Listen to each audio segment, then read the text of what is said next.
Hi everybody, welcome back. I hope you all brought your Christmas spirit because we're going to start our holiday movies. And we're starting with, no, not yet. Christmas doesn't start yet for me. But we can celebrate holiday movies because a holiday is coming up. Black Friday. And there's only one Black Friday movie that I know of at least. Zack and Miri Make a Porno. More tongue. Little less tongue. I don't know why, but 2008 was such a heavy-hitting year for comedy movies. Most of the movies I considered the funniest I've ever seen came out this year. And I think this is where we started making the transition from Hollywood studio-produced comedy films to less safe, wild, and really well-written comedy films. And there was one man who was central to this era. Seth Rogen. And Evan Goldberg, I guess. You deserve credit, Evan Goldberg. Good for you. And meanwhile, filmmaker Kevin Smith was just coming off of the follow-up to his premiere movie, Clerks.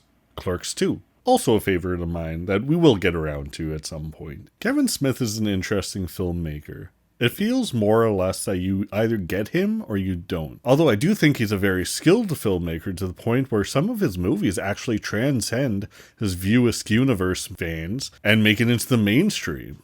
And Zack and Miri is one of these movies. And in this film, we see two of the best comedy writers to ever make movies come together in one film.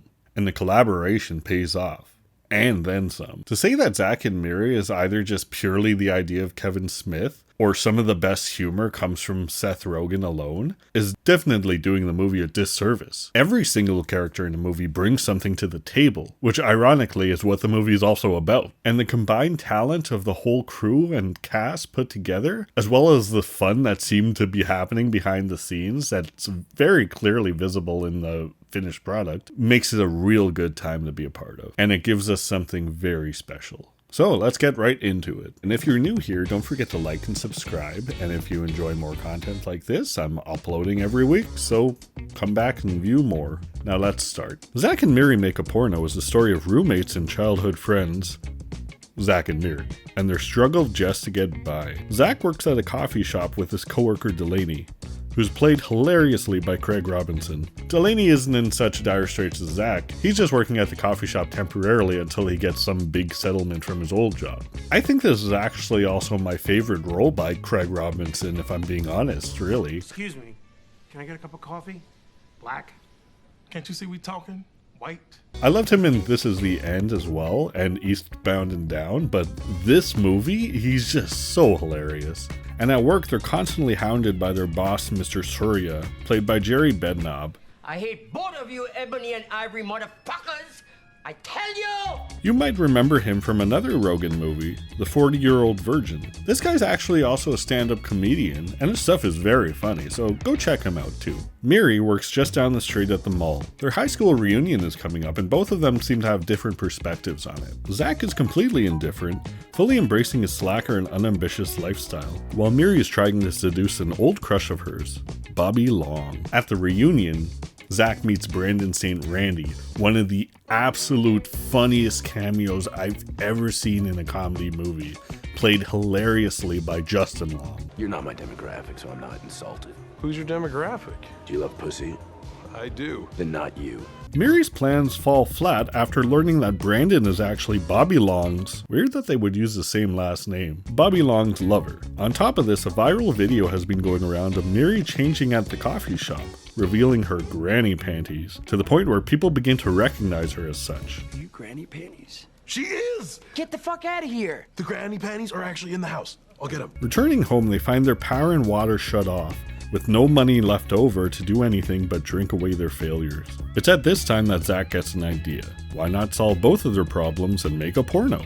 Selling it to their high school class's mailing list. Miri is very hesitant at first, and for good reason, but they begin talking more about it and iron out the details. And they find that it's actually not that bad of an idea, especially since they have nothing to lose at this point. It's actually kind of funny that if this movie was released today, it wouldn't be that big of a deal since websites like OnlyFans are so lucrative for people these days anyway. Zack decides to write a script, a porn parody of Star Wars. He convinces Delaney to fund the film, and slowly picks up other talent and crew to work on the film as well, which include actual porn stars Katie Morgan and Traci Lords, who surprisingly complement the rest of the comedic cast as well. They're really good in this. I especially like Katie Morgan, she's very funny in this. There's also the male talent, Broadway ambitious Barry, and Kevin Smith regular Jason Mewes as... We'll just watch this clip. Yeah, you're hired, Mr. Who are you again? Lester. Lester the molester, cock and stuff. That is the best porn name I've ever heard, man. I can have a porn name? That kills me every time. Now don't get me wrong, I think everybody's bringing their A game in this movie, but Lester is definitely the funniest character of the whole lot. And I love just how likable and casually innocent he is as well, which makes for some really funny scenes and one-liners as the movie goes on. The rest of the movie from here on is just the crew running into different issues with the shoot, and Zack and Miri just trying to deal with their situation at home, since they're basically just putting all of it on the line here. But there's another element here as well that I really enjoy, and it makes this movie a little more special. There's a sincere love story, and also a really good story about friendship too. I can imagine a lot of people are apprehensive about watching a movie with the literal word porno in the title, about a bunch of people making amateur pornography as a plot. I can kind of assure you that although there is nudity, it's usually for comedic purposes, and there's no actual hardcore sex or anything like that depicted in the film. And there are also scenes with sex where it's not a joke and it's handled in a more serious tone. And that's what I enjoy about the movie as well.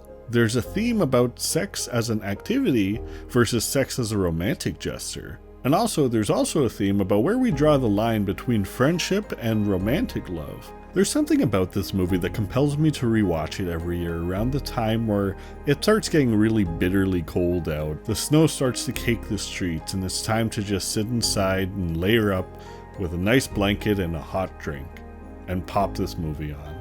And combine that with this movie that's about a bunch of different people from different walks of life who come together to make something greater. And this fool here, hell, I don't even know what he was. A white supremacist? Man, fuck you. And it's just a real feel-good vibe the whole time. If you're looking for a very funny movie that will leave you in an emotionally happy place by the end, this one is it.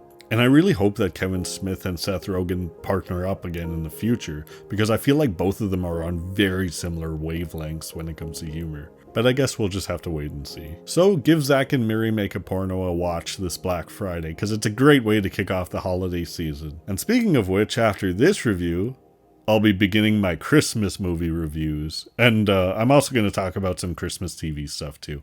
So that'll be really fun. Have you seen Zack and Miri Make a Porno already? What did you think about it? Did you think it was really good? Did you think it was just alright? And if you do plan to see it from this video, go and watch it and come back and leave a comment and let me know what you thought about it. Happy Black Friday, everybody. Go and get a TV or something. Anyway, that's all I have to say about that. Believe that Gandhi motherfucker telling me I gotta work on Black Friday? It does some shit. Yeah. Like I don't wanna do some shopping too. Biggest sales day of the year. I'm getting me a flat screen TV. You can believe that. Oh, fucking chuck it. Football. Oh, yeah.